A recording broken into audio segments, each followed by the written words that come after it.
ಆತ್ಮೀಯ ಬಂಧುಗಳೇ, ಶ್ರೀಮದ್ ಭಾಗವತಂ ಸ್ಕಂದ 3 ಭಾಗ 1 ಅಧ್ಯಾಯ 6 ವಿಶ್ವರೂಪ ಸೃಷ್ಟಿ. ಇದರಿಂದ ಇವತ್ತು 37ನೇ ಶ್ಲೋಕವನ್ನು ತಿಳ್ಕೊಳ್ಳೋಣ.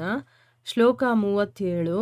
ಏಕಾಂತ ಲಾಭಂ ವಚಸೋನು ಪುಂಸಾಂ ಸುಶ್ಲೋಕ ಮೌಲೇರ್ ಗುಣವಾದ ಮಾಹುಹು ಶ್ರುತೇಶ್ಚ ವಿದ್ವದ್ಭಿರುಪಾಕೃತಾಯಾಂ ಕಥಾಸುಧಾಯಾಮುಪಸಂಪ್ರಯೋಗಂ. ಅನುವಾದ: ಪುಣ್ಯಕರ್ತಾರನಾದ ಶ್ರೀಕೃಷ್ಣನ ಚಟುವಟಿಕೆಗಳ ಮತ್ತು ಮಹಿಮೆಗಳ ಚರ್ಚೆಗಳಲ್ಲಿ ತತ್ಪರನಾಗುವುದು ಮಾನವತೆಯ ಅತ್ಯುನ್ನತ ಪರಿಪೂರ್ಣತೆಯ ಲಾಭವಾಗಿರುತ್ತದೆ.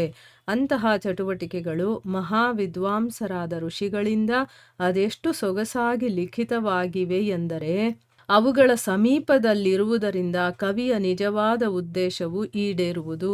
ಇದು ಶ್ಲೋಕ ಮತ್ತು ಅದರ ಅನುವಾದ. ಈಗ ಭಾವಾರ್ಥದ ಮೂಲಕ ನಾವು ಇದರ ಅರ್ಥವನ್ನು ತಿಳ್ಕೊಳ್ಳೋದಕ್ಕೆ ಪ್ರಯತ್ನ ಮಾಡೋಣ. ಓದ ಭಾಗದಲ್ಲಿ ಮೈತ್ರೇಯ ಮುನಿಗಳು ಏನು ಹೇಳ್ತಾರೆ?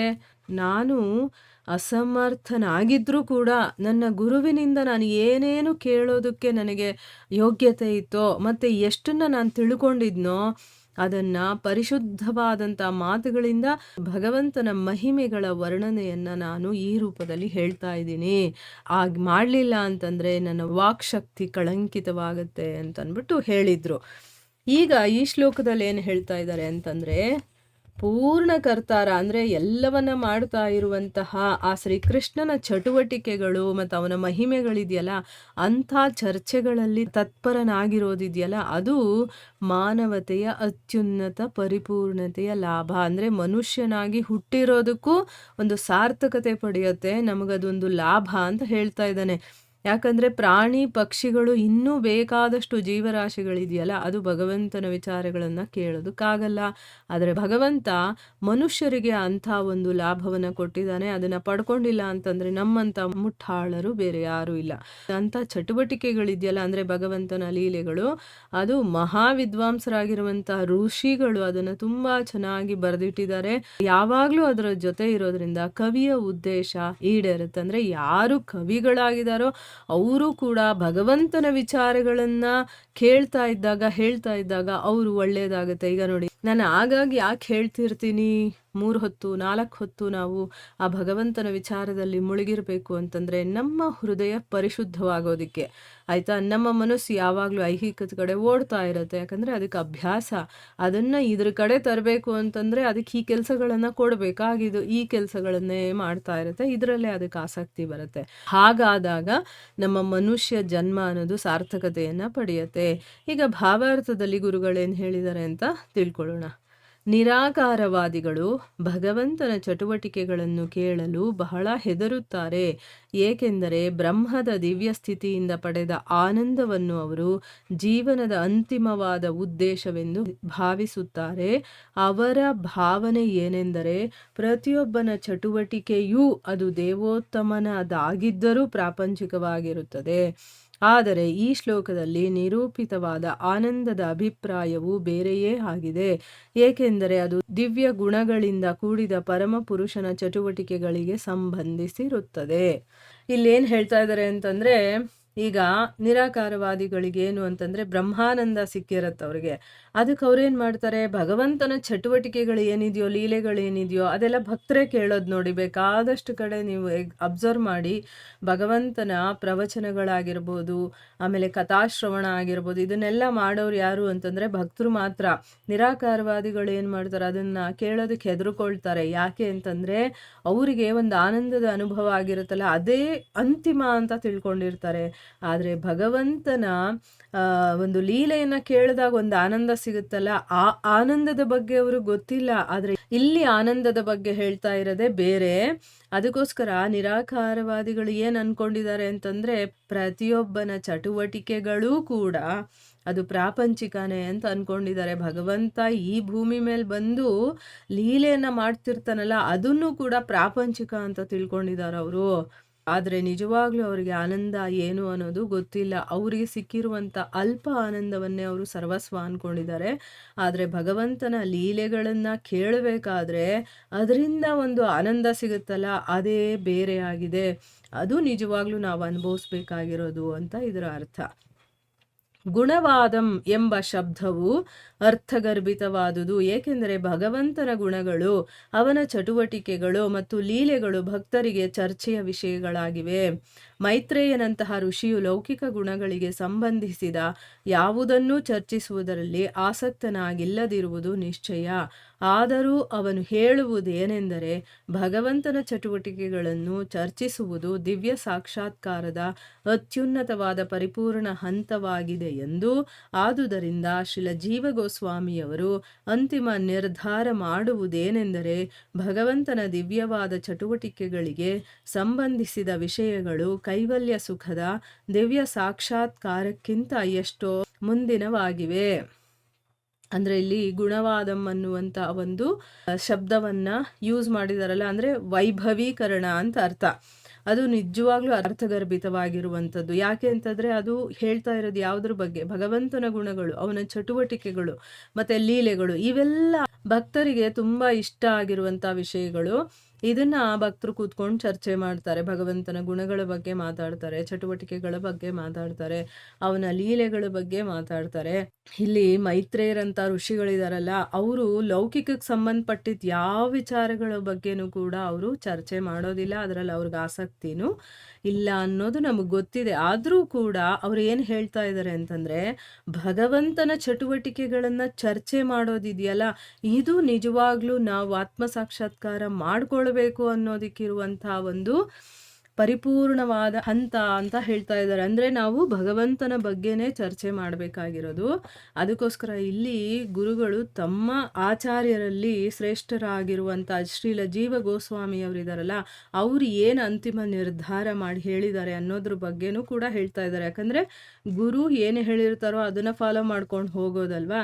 ಅದಕ್ಕೆ ಅವ್ರು ಏನು ಹೇಳಿದ್ದಾರೆ ಅಂದರೆ, ಭಗವಂತನ ದಿವ್ಯವಾದಂತಹ ಚಟುವಟಿಕೆಗಳಿಗೆ ಸಂಬಂಧಿಸುವಂತಹ ವಿಷಯಗಳಿದೆಯಲ್ಲ, ಅದು ಕೈವಲ್ಯ ಸುಖದ ದಿವ್ಯ ಸಾಕ್ಷಾತ್ಕಾರಕ್ಕಿಂತ ಎಷ್ಟೋ ಮುಂದಿನದಾಗಿದೆ. ಅಂದರೆ ನಮಗೆ ಕೈವಲ್ಯ ಸುಖ ಅನ್ನೋದು ಸಿಗುತ್ತಲ್ವಾ, ಆ ಒಂದು ಸಾಕ್ಷಾತ್ಕಾರಕ್ಕಿಂತನೂ ಭಗವಂತನ ವಿಷಯಗಳನ್ನು ಮಾತಾಡೋದ್ರಲ್ಲಿ ಸಿಗುತ್ತಲ್ಲ ಆನಂದ, ಅದು ತುಂಬ ಚೆನ್ನಾಗಿರತ್ತೆ. ಈಗ ನಾವು ಪ್ರತಿನಿತ್ಯ ಭಾಗವತವನ್ನ ಕೇಳ್ತಾ ಇದ್ದೀವಿ, ಅದು ಎಷ್ಟು ಆನಂದ ಕೊಡುತ್ತಲ್ವಾ, ಎಷ್ಟು ವಿಷಯಗಳು ಗೊತ್ತಾಗತ್ತೆ.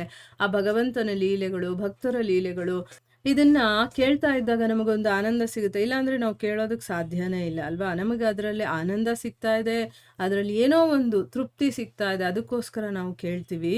ಭಗವಂತನ ಈ ದಿವ್ಯ ಚಟುವಟಿಕೆಗಳು ಮಹರ್ಷಿಗಳ ಕೃತಿಗಳಲ್ಲಿ ಎಷ್ಟೊಂದು ವ್ಯವಸ್ಥಿತವಾಗಿ ನಿರೂಪಿತವಾಗಿವೆ ಎಂದರೆ, ಆ ವಿವರಣೆಗಳನ್ನು ಕೇವಲ ಕೇಳಿದ ಮಾತ್ರದಿಂದಲೇ ಪರಿಪೂರ್ಣವಾದ ಆತ್ಮ ಸಾಕ್ಷಾತ್ಕಾರವಾಗುತ್ತದೆ ಮತ್ತು ಕಿವಿಯ ಮತ್ತು ನಾಲಿಗೆಯ ಸರಿಯಾದ ಬಳಕೆ ಸಫಲವಾಯಿತು ಎನ್ನಿಸುತ್ತದೆ. ಅಂತಹ ಶ್ರೇಷ್ಠ ಸಾಹಿತ್ಯಗಳಲ್ಲಿ ಶ್ರೀಮದ್ ಭಾಗವತವು ಒಂದಾಗಿದೆ ಮತ್ತು ಕೇವಲ ಅದನ್ನು ಕೇಳುವುದರಿಂದ ಮತ್ತು ಉಚ್ಚಾರಣೆ ಮಾಡುವುದರಿಂದ ಜೀವನದ ಅತ್ಯುನ್ನತ ಪರಿಪೂರ್ಣತೆಯ ಸ್ಥಿತಿ ಲಭ್ಯವಾಗುತ್ತದೆ. ನೋಡಿ, ಇಲ್ಲಿ ಗುರುಗಳೇನು ಹೇಳ್ತಾ ಇದ್ದಾರೆ ಅಂತಂದರೆ, ಆ ಭಗವಂತನ ದಿವ್ಯ ಚಟುವಟಿಕೆಗಳಿದೆಯಲ್ಲ, ಅಂದರೆ ಅವನು ಮಾಡಿರುವಂಥ ಲೀಲೆಗಳು, ಎಕ್ಸಾಂಪಲ್ಗೆ ರಾಮಂದಾಗಿರ್ಬೋದು, ಕೃಷ್ಣಂದಾಗಿರ್ಬೋದು, ನಾವು ಆ ಬಾಲಲೀಲೆಗಳನ್ನು, ಅವನು ಯುವಕನಾಗಿದ್ದಾಗ ನಡೆಸಿದಂಥ ಲೀಲೆಗಳು, ಈ ರೀತಿಯ ಲೀಲೆಗಳನ್ನು ಮಹರ್ಷಿಗಳು ಏನು ಮಾಡಿದ್ದಾರೆ, ಅವರು ಬರೆದಿರುವಂಥ ಕೃತಿಗಳಲ್ಲಿ ತುಂಬ ಚೆನ್ನಾಗಿ ವ್ಯವಸ್ಥಿತವಾಗಿ, ಅಂದರೆ ಒಂದಾದ ಮೇಲೆ ಒಂದು ಹೇಗೆ ನಾವು ಓದಬೇಕೋ, ಹೇಗೆ ನಮ್ಮನ್ನು ಅದು ಉನ್ನತ ಮಟ್ಟಕ್ಕೆ ಕರ್ಕೊಂಡು ಹೋಗುತ್ತೋ ಆ ರೀತಿ ಅದನ್ನು ಬರೆದಿಟ್ಟಿದ್ದಾರೆ. ನಾವು ಏನೂ ಮಾಡಬೇಕಾಗಿಲ್ಲ, ಎಷ್ಟು ಈಸಿ ಮಾಡಿಕೊಟ್ಬಿಟ್ಟಿದ್ದಾರೆ ನಮಗೆ ಮಹರ್ಷಿಗಳು ಅಂತಂದರೆ, ನಾವು ಕೂತ್ಕೊಂಡು ವೇದಗಳನ್ನು ಓದಿ ಅದರಲ್ಲಿ ಏನು ಬರುತ್ತೆ ಅರ್ಥ, ಅದೆಲ್ಲ ನಾವು ಏನೂ ಮಾಡಬೇಕಾಗಿಲ್ಲ.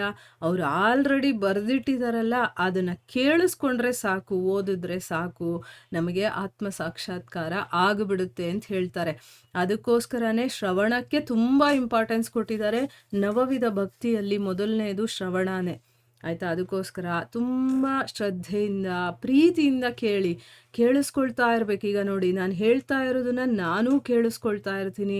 ಆ ಕೇಳಿಸ್ಕೊಳ್ಬೇಕಾದ್ರೆ ನನಗೆ ತುಂಬ ಆನಂದ ಸಿಗುತ್ತೆ. ಇಲ್ಲ ಅಂತಂದರೆ ನಾನು ಪ್ರತಿನಿತ್ಯ ಇದನ್ನು ಈ ರೀತಿ ಓದಿ ಎಲ್ಲ ಮಾಡೋದಕ್ಕೆ ಸಾಧ್ಯನೇ ಇಲ್ಲ. ನಿಜವಾಗ್ಲೂ ಹೇಳ್ತೀನಿ, ನನಗಂತೂ ತುಂಬ ತೃಪ್ತಿ ಆಗುತ್ತೆ. ಇದನ್ನು ಮಾಡಲಿಲ್ಲ ಅಂತಂದಿದ್ದ ದಿವಸ ನನಗೆ ತುಂಬ ಬೇಜಾರಾಗ್ತಾ ಇರುತ್ತೆ. ಅಯ್ಯೋ, ನಾನು ಮಾಡುವಂಥ ಕೆಲಸ ಮಾಡಲಿಲ್ವಲ್ಲ, ಅಂದರೆ ಬೇರೆ ಏನೇ ಕೆಲಸಗಳು ವಿಷಯಗಳಿದ್ರೂ ಕೂಡ ನನಗಿದು ಇಂಪಾರ್ಟೆಂಟು. ನನಗಿದು ಮಾಡಿದ್ರೇನೆ ನನ್ನ ಮನಸ್ಸಿಗೆ ತೃಪ್ತಿ ಆಗೋದು. ಇದನ್ನ ಯಾವತ್ತು ನಾನು ಓದಿಲ್ವೋ, ಭಾಗವತವನ್ನಾಗಲಿ ಯಾವುದೇ ಧರ್ಮಗ್ರಂಥಗಳಾಗಿರಲಿ ನಾನು ಓದಿಲ್ಲ ಅಂತಂದರೆ ಅವತ್ತು ನಾನು ವೇಸ್ಟ್ ಮಾಡಿದ್ದೀನಿ ಅಂತಲೇ ನನಗನ್ಸುತ್ತೆ.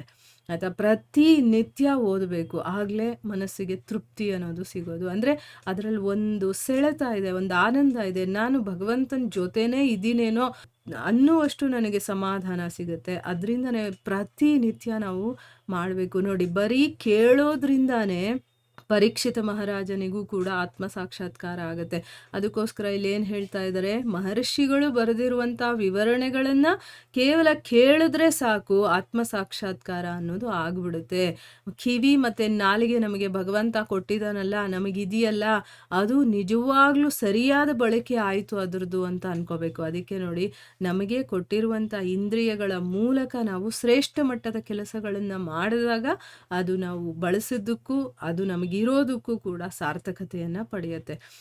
ಕಾಲಿದೆಯಾ, ಭಗವಂತನ ಸೇವೆ ಮಾಡೋದಕ್ಕೋಸ್ಕರ ದೇವಸ್ಥಾನಕ್ಕೋ ಅಥವಾ ಭಕ್ತರಿರೋ ಜಾಗಕ್ಕೋ ಕಾಲ್ನಡಿಗೆಯಲ್ಲಿ ಹೋಗೋದು. ಮತ್ತು ಕೈಗಳಿದೆಯಾ, ಭಗವಂತನ ಸೇವೆಗೋಸ್ಕರ ನಾವು ಏನಾದರೂ ಕೆಲಸ ಮಾಡೋದು. ಕಣ್ಣಿದೆಯಾ, ಭಗವಂತನ ರೂಪವನ್ನು ನೋಡಿ ಆನಂದ ಪಡೋದು, ಅವನ ಅಲಂಕಾರವನ್ನು ನೋಡಿ ಆನಂದ ಪಡೋದು, ಅವನ ಲೀಲೆಗಳನ್ನು ನೋಡಿ ಆನಂದ ಪಡೋದು. ಕಿವಿ ಇದೆಯಾ, ಅವನ ಬಗ್ಗೆ ಕೇಳಿ ಆನಂದ ಪಡೋದು. ನಾಲಿಗೆ ಇದೆಯಾ, ಆ ಭಗವಂತನ ಬಗ್ಗೆ ಮಾತಾಡೋದು. ಬರೀ ತಿನ್ನೋದಕ್ಕೋಸ್ಕರ ಅಲ್ಲ ನಾಲಿಗೆ ಇರೋದು, ಮಾತಾಡೋದಕ್ಕಿರೋದು ಅಲ್ವಾ? ತಿನ್ನೋದು ಆಯಿತು, ಭಗವಂತನ ಪ್ರಸಾದವನ್ನು ತಿನ್ನಿ. ನಾಲಿಗೆ ಇದೆ ಅಲ್ವಾ, ಮಾತಾಡಬೇಕಲ್ವಾ, ಭಗವಂತನ ಬಗ್ಗೆ ಮಾತಾಡಿ. ಈ ರೀತಿಯೆಲ್ಲ ಮಾಡಿದಾಗ ನಿಜವಾಗ್ಲೂ ನಮಗೆ ಅದಿರೋದಕ್ಕೂ ಕೂಡ ಸಾರ್ಥಕತೆಯನ್ನು ಪಡ್ಕೊಳ್ಳುತ್ತೆ. ಈ ರೀತಿ ಬೇಕಾದಷ್ಟು ಸಾಹಿತ್ಯಗಳನ್ನು ಮಹರ್ಷಿಗಳು ಬರೆದಿಟ್ಟಿದ್ದಾರೆ. ಅಂಥ ಶ್ರೇಷ್ಠ ಸಾಹಿತ್ಯಗಳಲ್ಲಿ ಶ್ರೀಮದ್ ಭಾಗವತವೂ ಕೂಡ ಒಂದು. ಮತ್ತು ಅದನ್ನು ಬರೀ ಕೇಳೋದ್ರಿಂದ ಅಥವಾ ಅದನ್ನು ಉಚ್ಚಾರಣೆ ಮಾಡೋದ್ರಿಂದ ಕೂಡ ಜೀವನದಲ್ಲಿ ಅತ್ಯುನ್ನತ ಪರಿಪೂರ್ಣತೆಯ ಸ್ಥಿತಿ ಅಂತ ಯಾವುದಿದೆಯೋ ಅದು ನಮಗೆ ಸಿಗುತ್ತೆ ಅಂತ ಅಂದ್ಬಿಟ್ಟು ಇಲ್ಲಿ ಗುರುಗಳು ಅದನ್ನು ಹೇಳ್ತಾ ಇದ್ದಾರೆ. ಯಾಕೆಂದರೆ ಅವರು ಪಡ್ಕೊಂಡಿರ್ತಾರೆ. ಅದಕ್ಕೋಸ್ಕರ ನಮಗೂ ಕೂಡ ಪಡ್ಕೊಳ್ಳಿ ಇದನ್ನು ಅಂತ ಅಂದ್ಬಿಟ್ಟು ಹೇಳ್ತಾ ಇದ್ದಾರೆ. ಪಡ್ಕೊಳ್ಳೋದು ಬಿಡೋದು, ಅದಕ್ಕೇನು ಮಾಡಬೇಕೋ ಅದನ್ನು ಮಾಡೋದು ಬಿಡೋದು ಅದು ನಮಗೆ ಸೇರಿರುವಂಥದ್ದು. ಇಲ್ಲಿಗೆ ನಾವು ನಿಲ್ಲಿಸೋಣ. ಹರೇ ಕೃಷ್ಣ.